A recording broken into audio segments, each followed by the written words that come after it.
Hi everybody, and welcome back to Lost Genre Bridezilla. You know what this is about, so let's not waste any time in introductions and get started with the first story.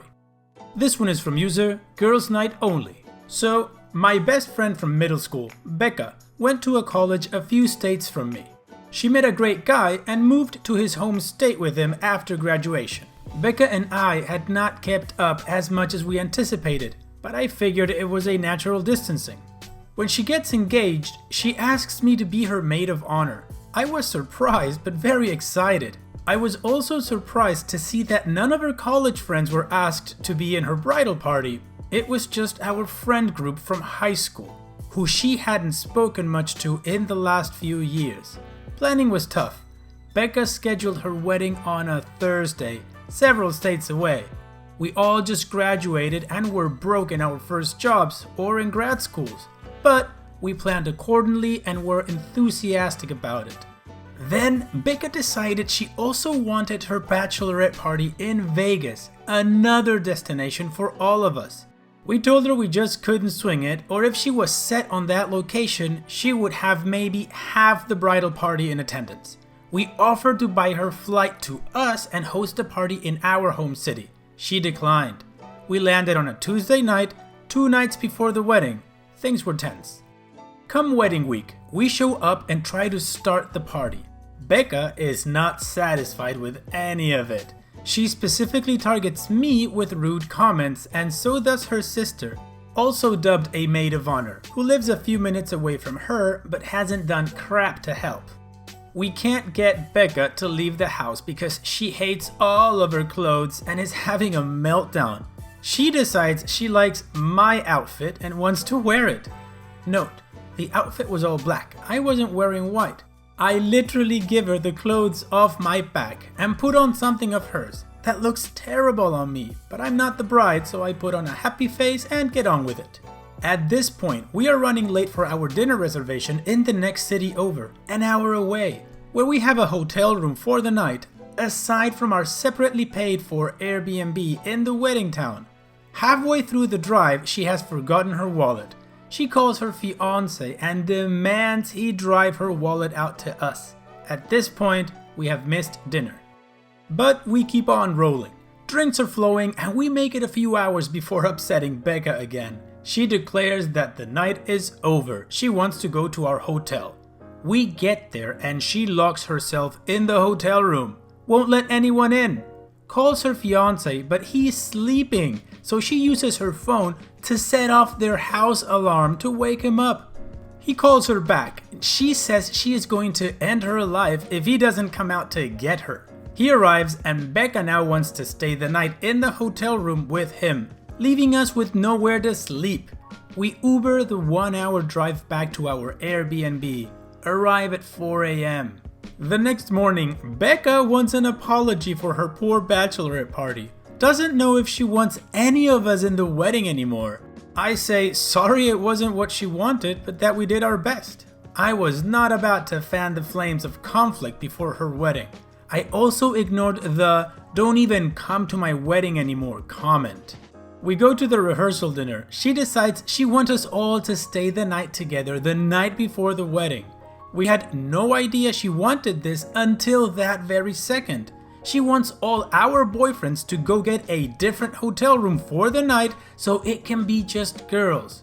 We say no, because our boyfriends have all paid for the Airbnb we were staying in and we can't put them out like that on 2 hours notice. We don't have more money to put into another hotel room to make this happen. She bursts into tears and storms out of her rehearsal dinner. Her mom apologizes on her behalf. Day of the wedding, we pretend nothing happened. I give a killer speech. She hugs me as if we have just had the best week of our lives together. After the wedding, she gets uninvited from other weddings and basically nobody talks to her anymore. That is a weird strategy Becca used to get uninvited from other people's weddings. All she needed to do was just act like a moron. Now, if she wasn't doing it on purpose, then she is actually a moron. But like I usually say, that's just my opinion. Alright, and now let's move on to the next story. This one comes from the subreddit Am I the A-hole? And it's from user Floromofo. So, My sister is getting married next February. Destination wedding no less. I have doubts whether this wedding is actually going to happen with the lockdown and everything, but she is totally set on moving forward. Anyways, because of this, her original venue has made her cut down on guests because they're cutting capacity by half. As a result, she's sending out re-invites that ask everyone to RSVP again. But in order to figure out who to invite and who to cut, she's asking all confirmed guests to submit 250-word essays to 2 questions.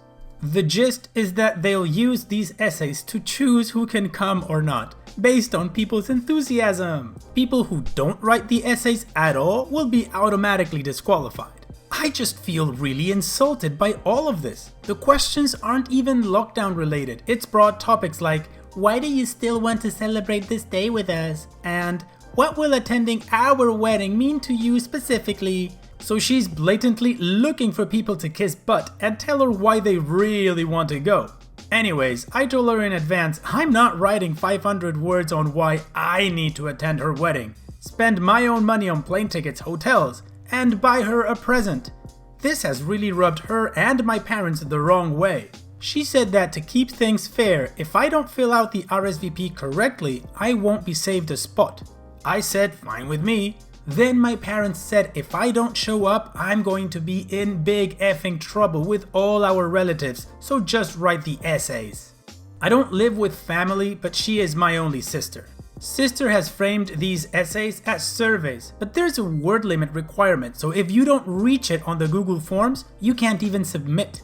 Parents think this is perfectly reasonable, nice even, because sister is letting everyone have the chance to attend. Am I the a-hole if I stay stubborn on this? I'm already annoyed at the thought of spending thousands and coming home to quarantine, but I will not belt out 500 words on how this is totally my choice. I don't think OP's the a-hole, I think the sister's nuts and the parents are enablers. If you need to cut down the list, well then you do it by type of relationship. You go with close family first, personal friends, and if that makes up the number, then you don't invite anybody else and that's it. You don't make a contest out of it, that's ridiculous. What do you guys think? Do you think OP should go to her sister's wedding or not?